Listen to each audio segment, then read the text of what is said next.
My name is Threlvo Khan. I have 3 eyes, 4 working limbs, and a memory that never forgets a face. In my long career, I have studied more than 11,000 life forms across 4 spiral arms of this galaxy. I have seen creatures that glow in the dark, creatures that speak in colors, and creatures that can tear through solid metal like it was paper. I thought I understood fear. I thought I understood danger. Then I watched a small human child end a war I did not even know we were still fighting. I worked aboard a ship called the Kale Ordinate. From the outside, it looked like a simple research station, floating quietly near a dead moon called Threx 9. That was the story we told visitors. The truth was different. The Kale Ordinate was not a research station. It was a prison. A very special prison, built for creatures too dangerous to kill, and too rare and valuable to ever let go. We called our work Xenofauna Study. That is a fancy way of saying we watched monsters and wrote notes about them. Every corridor on that ship was lined with thick glass and reinforced doors. Behind those doors lived things that could end a person's life in less than a second. Some had claws longer than my arm. Some had venom that could dissolve metal. Some did not attack with their bodies at all, but with sounds that could stop a heart. We kept them all separated, sealed, and watched day and night by cameras, sensors, and tired guards who never fully relaxed, even in their sleep. But there was one creature on that ship that even the guards were afraid to walk past. We called it Subject 001. Most of the staff, when they spoke of it at all, called it the Worm. It was not a small animal. It stood taller than 3 grown men, with skin like black armor plates that shimmered faintly under the ship's lights. It did not have 2 eyes like most creatures I know. It had 6, arranged in a circle around its head, and each one did not see light the way my eyes do. Instead, they saw heat, warmth, life itself, glowing red and orange in the darkness. Nothing could hide from those eyes. Not in shadow, not behind glass, not anywhere. Its jaw alone could open wider than a doorway, and inside that jaw were rows of teeth built for one purpose only. It had killed 19 handlers before we finally built a containment field strong enough to hold it. After the field was built, it still killed 4 more, in ways I do not wish to describe here. Every time, the reports said the same thing. The worm did not attack because it was hungry. It attacked because, as far as any of us could tell, it hated everything that breathed. We had tried everything to calm it. Sedatives, isolation, bright lights, complete darkness, soft music, played by a well-meaning scientist who no longer works with us. Nothing worked. The worm simply waited, patient and still, for its next chance to strike. I remember the day I was assigned to monitor its enclosure. My supervisor warned me before I even stepped through the door. "Never get close to the glass," she said. "Never make sudden movements near the sensors, and whatever you do, never let anything living get near the containment field without at least 3 layers of protection between you and it." I promised her I would follow every rule. And for 6 years I did. That was the world I lived in when the human delegation arrived. I had read reports about humans before, of course. Every species in known space had opinions about them by then. Some called them reckless, some called them foolish.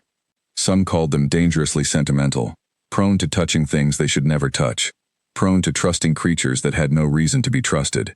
I had never met one in person before that day, but I had studied enough files to think I understood them. I did not understand them at all, not yet. The visit had been planned for months. A diplomatic envoy from Earth was touring several allied research stations as part of a larger goodwill mission, meant to build trust between our peoples after years of careful, distant communication. The Seal Ordinate was not usually part of such tours. Most of what we kept aboard the ship was far too dangerous to show visitors. But the human ambassador had specifically requested to see our containment technology, and my superiors, eager to show off our achievements, agreed to a limited, carefully guarded tour. I was assigned as translator and guide. I remember standing at the docking bay, watching the human shuttle arrive. It was smaller than I expected, sleek and simple, without the layered defense systems most species build into their transport craft. When the doors opened, I counted 12 humans stepping out. Diplomats, scientists, 2 armed escorts who looked more nervous than dangerous, and, to my great surprise, a child. I had not been told a child would be present. I turned to the ambassador, a tall, tired-looking woman named Elena Castillo, and asked, as politely as I could manage, why a child had been brought aboard a ship filled with the galaxy's most dangerous life forms. She smiled in a way that seemed both apologetic and unbothered at the same time. Her caretaker had an emergency back home. I couldn't leave her alone, and I couldn't cancel this trip. She'll stay with the group the whole time, She's very well behaved." I did not know, at the time, how much I would come to doubt that last sentence. The child's name was Mira. She looked to be about 6 years old by human standards, with dark curly hair, wide brown eyes, and an expression of complete total boredom with everything happening around her. While the adults spoke about trade agreements and defense protocols, Mira wandered near the edges of the group, dragging her small feet, sighing loudly enough that even I, with my limited understanding of human emotion, recognized the sound of a bored child. We began the tour in the safest section of the ship, the areas built for demonstration. I showed the delegation our smaller specimens first, glowing insects from a jungle world, a silver-scaled creature that could change the color of its skin to match any surface, a gentle grazing animal from a frozen moon, kept behind glass more for its own protection than ours. Mira liked the glowing insects best. She pressed her small hands against the glass and watched them drift and blink in slow, lazy patterns. For a moment, I almost forgot she was there at all. We moved deeper into the ship. The corridors grew narrower, the lighting dimmer, the guards more numerous. I explained our containment systems in careful detail, proud of the technology my people had built: layered force fields, motion-triggered barriers, sensors that could detect a change in heartbeat from 50 meters away. Ambassador Castillo asked thoughtful questions. Her advisors took notes. Mira, meanwhile, grew quieter and quieter, until I almost forgot to keep count of her at all. That was my mistake. I know that now.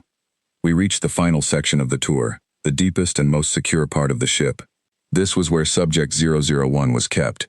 I had not planned to bring the delegation this far, but the ambassador had specifically asked to see our most advanced containment technology, and my superiors, eager to impress, had approved a brief viewing from behind 3 separate layers of reinforced glass. I remember standing at the observation window, beginning my explanation. "This," I said, gesturing toward the enclosure beyond the glass, "is the most dangerous creature currently held in this facility. We call it Subject 001. Its containment required the development of an entirely new field technology, one that—" I did not finish that sentence. An alarm began to sound, sharp and sudden, cutting through my words like a blade. Red lights flooded the corridor. I turned toward the sound, my hearts, I have two, both freezing at once, and saw something that I still, to this day, struggle to describe without my voice shaking. The inner door to the observation chamber, the one that led directly into the containment field itself, stood open. And Mira was gone. I do not know how she slipped away from the group. I do not know how a small child managed to open a door that required a security clearance far beyond anything a civilian, let alone a 6-year-old, should have possessed. Later, we would learn that she had simply followed a maintenance worker through an access panel during a moment when everyone's attention was elsewhere, drawn by nothing more than simple curiosity. But in that moment, none of that mattered. All that mattered was the sight through the inner glass. There she was, standing inside the containment field, standing less than 10 steps from the deadliest creature in the entire facility. I have never moved so fast in my life. Neither, I think, had anyone else in that corridor. Guards shouted into their communicators. Ambassador Castillo screamed her daughter's name in a voice I will never forget, raw and desperate in a way that needed no translation. The 2 human escorts drew their weapons, though against the worm, I knew such weapons would do almost nothing. I reached the inner glass first, and what I saw stopped me completely, because for a moment, I could not understand what I was looking at. The worm had turned. All 6 of its eyes, glowing faintly with the heat it always saw instead of light, were fixed directly on the small human child standing before it. Its massive head lowered, slow and deliberate, until it was nearly level with hers. Its jaw, the same jaw that had ended 23 lives, began to open. I have seen that motion many times. I knew exactly what it meant. It was the same motion that came before every attack, the same slow unhinging that gave its prey no time to run. I screamed for the tranquilizer turrets to fire. I do not remember the words I used. I only remember that no sound came out fast enough, that the turrets, built for precision rather than speed, needed several seconds to lock onto a target so close to a living hostage. Those seconds felt longer than my entire life. Mira did not run. She did not scream. She simply looked up at the enormous creature towering over her, tilted her small head to one side, and spoke in a voice so calm, so gentle, that it reached even through the reinforced glass. "You look sad," she said. The worm went still, not the stillness that came before violence. I knew that stillness. I had studied it for 6 long years, had watched it in 100 recorded attacks, had learned to fear it more than almost anything else in my life. This was different. This was a stillness I had never once seen in that creature, not on a single day since it had arrived aboard our ship. Its breathing, always sharp and rapid, slowed into something almost peaceful. The hard plates along its spine, always raised and bristling like a warning, folded flat against its body for what our records would later confirm, was the very first time in 6 years of observation. Mira reached up. She had to stand on the very tips of her small toes to do it. Her hand, so small against that massive, scarred head, pressed gently against the ridge of black scale just above its jaw. I could not move. I do not think anyone in that corridor could move. Then, before any guard could reach her, before the turrets could complete their lock, before I could even find my voice to call out a warning, she leaned forward and pressed a small, gentle kiss to the creature's snout, right in the space between two of its 6 glowing eyes. For 1 full second, the entire corridor fell into complete silence. Then the worm made a sound. It was not a growl. It was not the low, threatening rumble we had recorded 1,000 times in our files. It was something else entirely, something low and soft and strange, a sound I had never heard from that creature in all my years of listening. One of its massive forelegs, a limb that had once torn through solid blast doors as if they were paper, curled slowly inward, wrapping around the small human child with a gentleness that seemed impossible for something built the way it was built. I stood frozen at the glass, watching a creature that had killed 23 people hold a 6-year-old child, as if she were the most fragile, most precious thing it had ever encountered. The guards reached her only moments later, pulling her carefully back through the inner door while the worm watched, unmoving, its 6 eyes tracking her every step. It did not resist. It did not lunge forward as the door closed. It simply lowered itself slowly to the floor of its enclosure, curled its massive body into the corner, and lay still. Ambassador Castillo reached her daughter first, pulling her into her arms with a mixture of relief and fear so strong that even I, with my limited understanding of human emotion, felt the weight of it in the room. She held Mira tightly, checking her small hands and face for any sign of injury, her voice trembling as she asked question after question, that Mira answered with simple, calm confusion, as if she did not understand why everyone around her was so upset. "He wasn't going to hurt me," Mira said quietly, still held tight in her mother's arms. "He was just sad. Nobody ever talks to him." I did not have an answer for that. I am not certain anyone in that corridor did. In the hours that followed, the ship fell into a kind of controlled chaos. Reports had to be filed. Security systems had to be reviewed. My superiors demanded to know how a child had been able to bypass 3 separate layers of clearance, and I did not have a satisfying answer to give them. The human delegation was moved to secure quarters while investigations began, and I was ordered to remain near the observation deck, monitoring Subject 001 for any change in behavior following the incident. I expected anger. I expected the worm to return to its usual state, restless and hostile, perhaps even worse than before after such an unexpected disturbance. Instead, I found something I had never once recorded in 6 years of observation. The worm remained curled quietly in the corner of its enclosure long after Mira had been taken away. Its plates stayed folded flat. Its breathing remained slow and steady. When I approached the glass, cautious as always, its 6 eyes turned toward me, but there was no aggression in the movement, no sign of the hostility I had come to expect from even the smallest interaction. I stayed at that glass for nearly 3 hours that night, simply watching, unable to fully believe what I was seeing. The next morning, I brought my findings to Dr. Yisa Bren, the lead xenopsychologist assigned to our facility. She had studied Subject 001 longer than almost anyone else aboard the ship, and she had grown just as frustrated as the rest of us over the years, searching for any explanation for its endless hostility. I showed her the recordings. She watched them in silence, replaying the moment of the kiss, again and again, her expression growing more thoughtful with each viewing. "I don't have a full explanation," she admitted finally, "but I have a theory." She explained that for 6 years, every single interaction the worm had experienced aboard our ship had been built around fear and control. Sedatives when it grew agitated, isolation when it grew violent, weapons pointed at it during every feeding, every examination, every moment of contact. Even our attempts at kindness, the soft music, the careful handling, had always come wrapped in caution, in distance, in the constant readiness to strike back if it ever moved wrong. "It has never once," Dr. Bren said quietly, "been touched without fear. Not by us, perhaps not ever, even before it arrived here."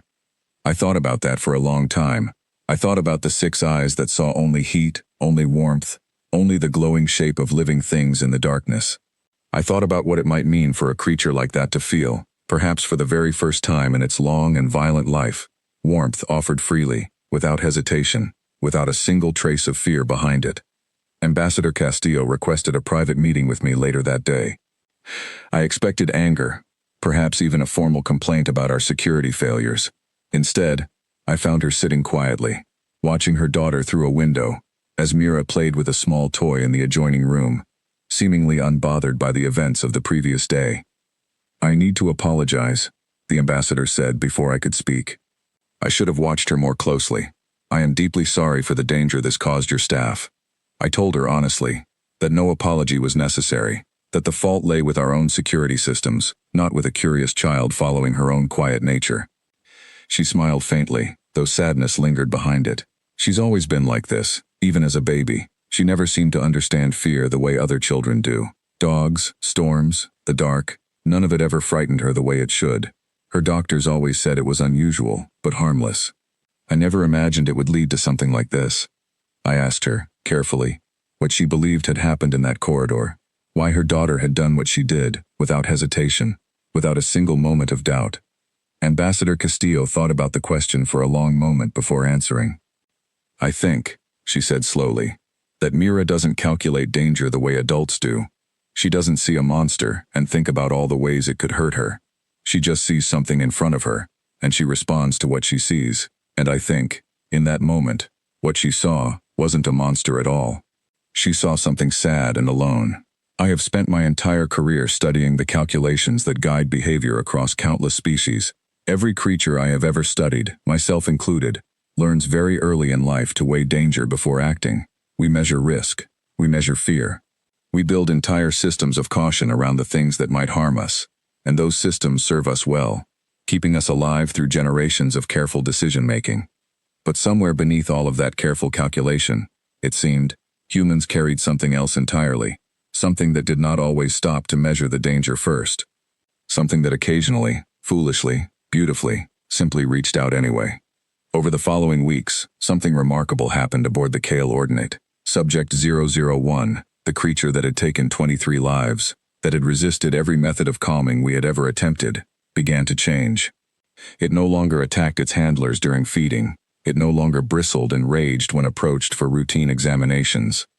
Dr. Bren, cautious but hopeful, began introducing small changes to its care: softer lighting, gentler handling, voices kept calm and warm instead of tense and guarded. The worm responded to each change with something none of us had ever seen from it before: calm, patience, something that, if I did not know better, I might have called trust. It never became gentle in the way a smaller, softer creature might be. It remained enormous, powerful, and undeniably dangerous. But the endless, restless hostility that had defined it for 6 long years seemed to fade, slowly, into something quieter, something almost peaceful. I do not believe a single kiss from a small child fully tamed a creature capable of such destruction. I believe, instead, that it was the first crack in a wall that had been building for years, the first moment in a very long, very lonely existence, where warmth had been offered without a single condition attached to it. Before the delegation departed, Ambassador Castillo requested one final visit to the observation deck. I arranged it carefully, with every precaution my superiors demanded, though I noticed, even then, that fewer guards seemed necessary than before. Mira stood at the reinforced glass, watching the great creature rest quietly on the other side.